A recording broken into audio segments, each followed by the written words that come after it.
নমস্কার বন্ধুরা, আজ আমি তোমাদের সঙ্গে শেয়ার করব একটা ওয়েডিং হেয়ারস্টাইল। তো বাঙালি বধূ স্টাইলে শাড়ি পরলে এই ধরনের হেয়ারস্টাইল খুব সুন্দর লাগে, খোপা করলেও ভালো লাগে। তো আমার মনে হয় ওপেন হেয়ারটা বেশি সুন্দর লাগে। তো সেটা লং হোক বা শর্ট হোক, একটু যদি কার্লি হয় তো আরও সুন্দর লাগে। তো আমি বিয়ে বাড়ি গেছিলাম, তো ওখান থেকে আসার পর জিনিসপত্রগুলো গুছাচ্ছিলাম আর ভাবলাম তোমাদের সঙ্গে এই হেয়ারস্টাইলটা শেয়ার করি। তোমরা অনেকেই আছো যারা হেয়ারস্টাইলটা বানাতে পারো না, তো বানানোর ভিডিও আমি পরে আপলোড করব। তো এখন দেখো এই হেয়ারস্টাইলটা কেমন লাগছে বলো, পুরো ভিডিওটা দেখতে থাকো আর আমাকে কমেন্ট করে জানাবে যে এই হেয়ারস্টাইলটা কেমন লাগছে বা এই শাড়ির সঙ্গে কেমন লাগছে।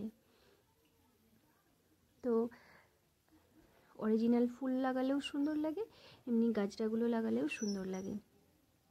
তো এখন তো অরিজিনাল ফুল না এমনি কিছু বোঝা যায় না।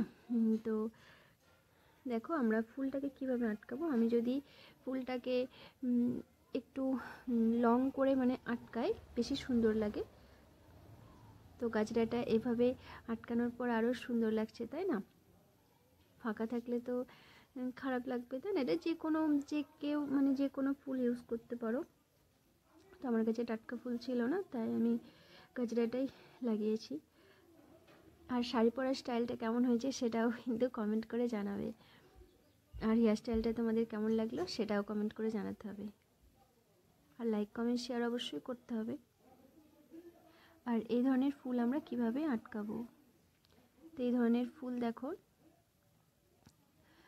প্রথমে ক্লিপ দিয়ে ভালো করে সুন্দর করে আটকে নিতে হবে।